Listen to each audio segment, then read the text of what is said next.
Salut à tous.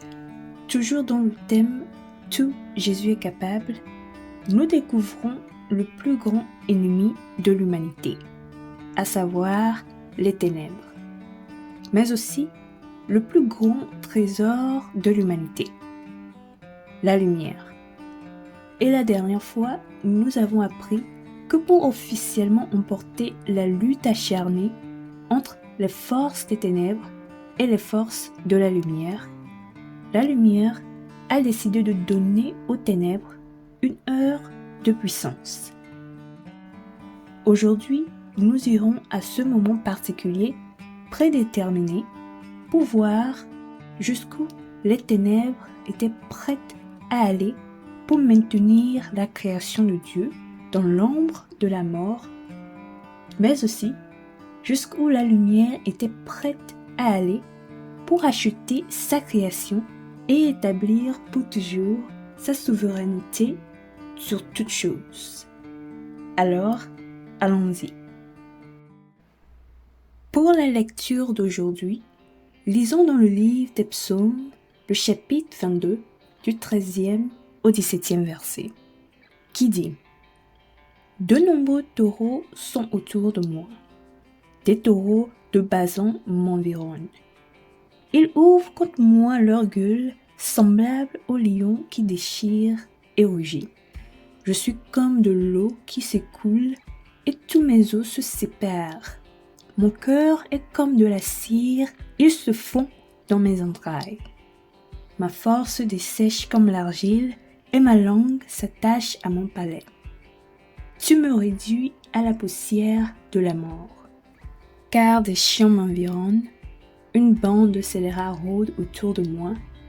Ils ont percé ma main et mes pieds. Amen.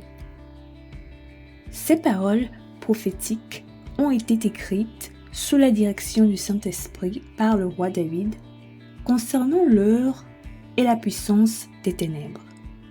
En effet, environ 1000 ans plus tard, lorsque le moment préétabli par Dieu, le Père, arriva, la lumière, également connue sous le nom de Jésus-Christ, décida de donner une heure de puissance à l'ennemi.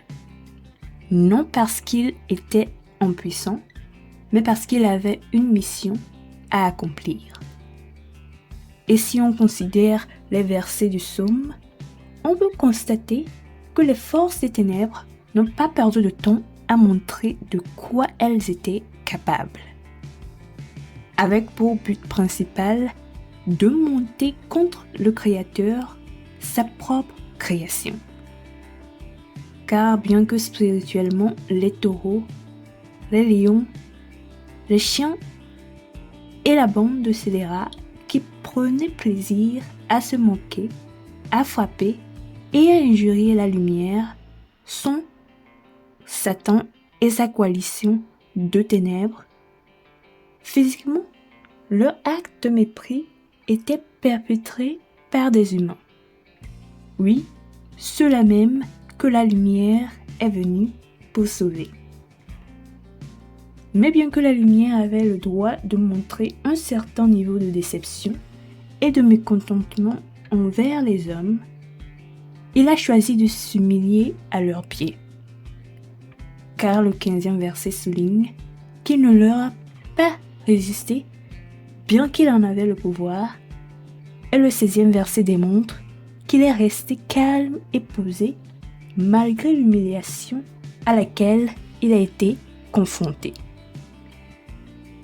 Maintenant, la raison pour laquelle il a pu supporter la torture qui lui a été infligée en ce temps où régnaient les ténèbres est que pendant 3 heures avant son arrestation, Jésus-Christ, dans une prière intense, a considéré l'horreur qui l'attendait et a pleinement accepté de suivre le plan de Dieu.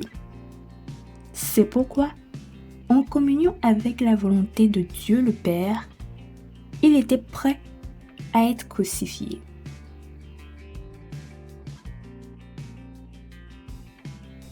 Bien-aimés en Christ, le point le plus important à retenir ici est le suivant.